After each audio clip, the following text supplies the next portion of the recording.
Apa artinya makan tubuh Kristus yang disalibkan dan minum darahnya yang ditumpahkan?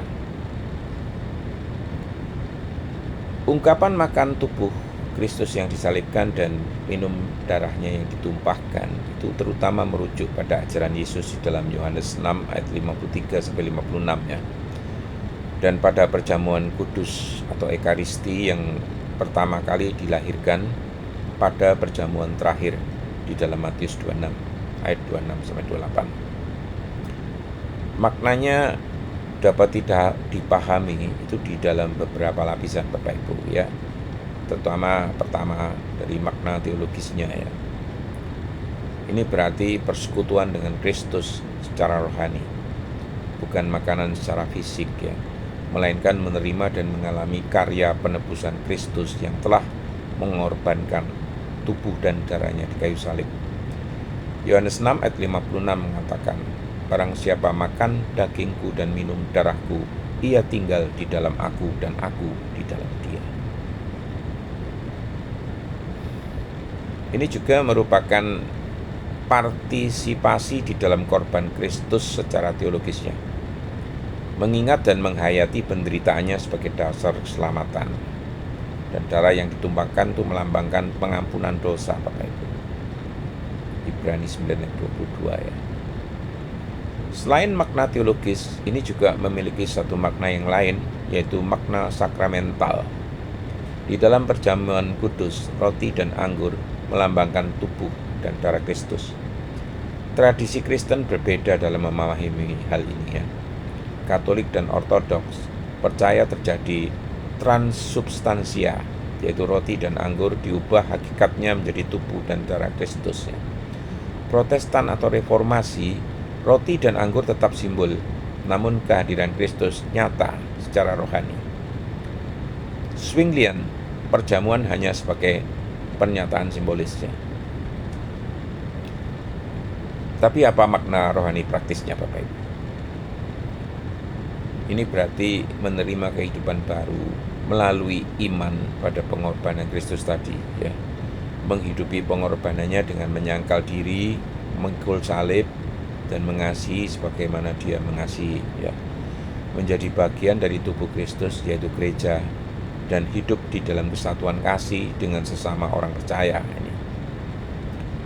Maknanya di perjanjian baru, darah Kristus adalah meterai perjanjian baru antara Allah dengan manusia. Matius 26-28.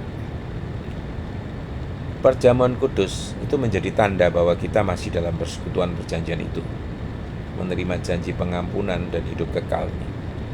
Jadi apa sebenarnya sebagai makanan kehidupan, makan tubuhnya dan minum darahnya itu? Perjamuan kudus bukan sekedar ritualnya, tetapi pengalaman rohani yang mengikat kita dengan pengorbanan Kristus di salib. Yesus berbicara tentang makan tubuhnya dan minum darahnya. Ungkapan yang tampak mengerikan, tetapi syarat makna rohani dalam.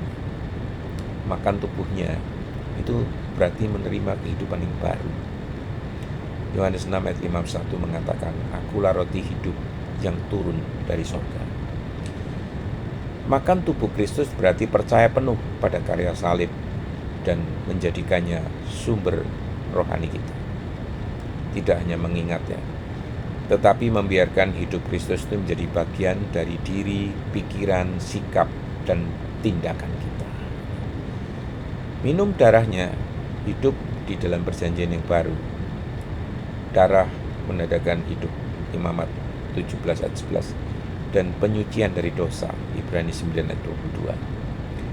Yesus menegaskan, inilah darahku, darah perjanjian, Matius 26 ayat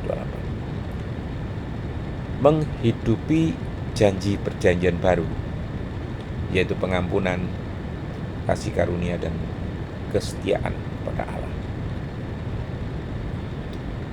Ini juga bisa bermakna persekutuan dan panggilan untuk hidup sebagai tubuh Kristus. Perjamuan kudus itu mengikat kita sebagai satu tubuh ya. 1 Korintus 10 ayat 16-17 ya. hidup di dalam kesatuan, mengasihi sesama, dan menjadi saksi Kristus, menghapus kepahitan, mengampuni, dan membangun persekutuan yang kudus. Jadi kesimpulannya apa, Bapak Ibu? Makan tubuh dan minum darah Kristus berarti menerima Dia sepenuhnya sebagai Tuhan dan Juru Selamat, hidup di dalam kasih-Nya, dan bersekutu dengan sesama di dalam perjanjian yang baru.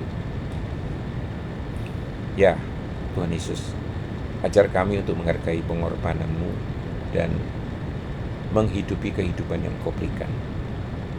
Jadikan kami satu tubuh di dalam kasih. Amin.